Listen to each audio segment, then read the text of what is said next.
Незаконная охота на дичь, вырубка леса и ловля нарушителей. Довольно нескучными выдались новогодние каникулы для сотрудников Минприроды. На видео заснят момент погони за браконьерами, которых поймали в Снужинских лесах. Догнать нарушителей все же удалось. Сотрудники составляют административный акт и проводят воспитательную беседу.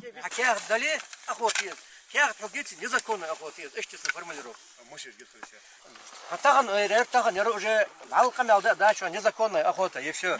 Буквально на второй день очередной рейд и снова в Снужинском лесничестве. На этот раз инспекторы поймали 3 нарушителей. Ими оказались жители Северной Осетии и 2 местных. Наверняка, решив словить дичь, горе-охотники и не думали, что сами будут пойманы егерями. Были следы по лесополосе от Нестеровска метру, к километру.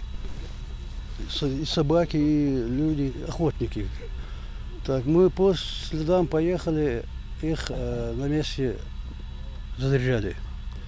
Так, после этого мы ставим протокола, выявляем нарушения, чтобы им объясняем, чтобы дальше так не продолжались. Как правило, рейдовые мероприятия экологи обязательно проводят новогодние праздники, потому как именно в это время любители поохотиться и выбираются в лес. За эти несколько дней поймано 6 нарушителей, а вот за прошедший год сотрудниками охотничьего участка только по Сунжинскому району составлено 75 протоколов. Большинство административных. Как правило, охоту ведут без соответствующих документов. Легче нарушить закон, чем разбираться с бумажной волокитой, отмечает лесничий. Отстрел хищников, волк, шакал, бродячая собака. На них у них должен путевку. Если хочешь на охоту идти, бери путевку, 650 рублей плати. Тихие дни у нас, понедельник, четверг, пятница. Вот эти дни мы категорически запрещаем. А остальное время, пожалуйста, любому гражданину Российской Федерации, имеющему охотничий билет, разрешение на ружье.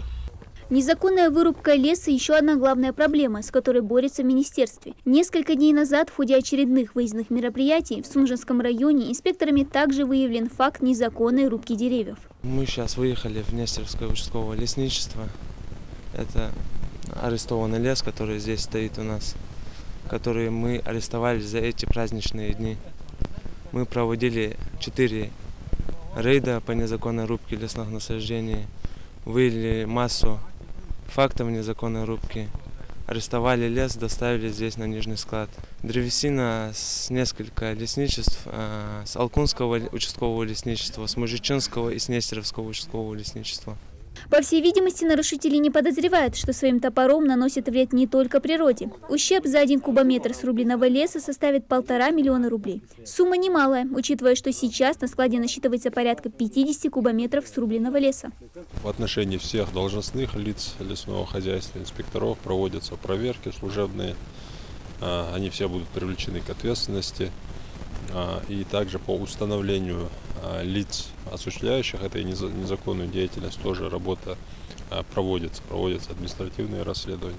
В конфискованной партии можно найти деревья различных пород – липа, бук, карагач, граб, ясень. Чтобы из ростка вырос большой могучий ствол, понадобится 50-70 лет. И многим срубленным деревьям здесь от 150 до 200 лет. А сейчас все это богатство просто гниет здесь. Но, как отметил Магомед Бабхоев, древесине постараются найти должное применение как можно скорее. По закону предусмотрена определенная сложная процедура. Это является уже собственностью Республики Ингушетия, и по закону должна быть уже реализована в установленном порядке через аукцион.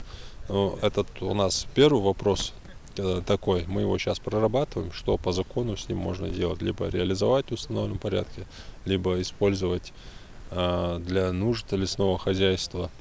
Сколько составлено административных штрафов и проведено воспитательных бесед с нарушителями и не сосчитать. Но эффекта 0, отмечает министр. Каждый зарабатывает как может. Таково оправдание большинства нарушителей. Срубленную древесину перерабатывают и продают в другие регионы, но редко кто-то задумывается, что этот заработок добывается незаконным путем. В министерстве заявляют, начиная с этого года контроль за лесными ресурсами республики будет усилен. В конце года буквально мы получили поддержку со стороны федерального центра, со стороны Министерства природных ресурсов Российской Федерации. По личной просьбе главы Республики Ингушетия оказана очень хорошая поддержка республики, заложено приобретение техники, для лесного хозяйства республики, и лесопожарной техники, и лесопатрульной техники для инспекторов, оснащения. В общем, эта вся работа будет в ближайшее время, в ближайшие месяцы уже организована на должном уровне. Путем многочисленных рейдов сотрудники ведомства надеются искоренить браконьерство и незаконную вырубку леса на корню. Вот только в итоге все сводится к пониманию и ответственности самих нарушителей. Дана Плиева, Ахмед Гандаров, Новости 24.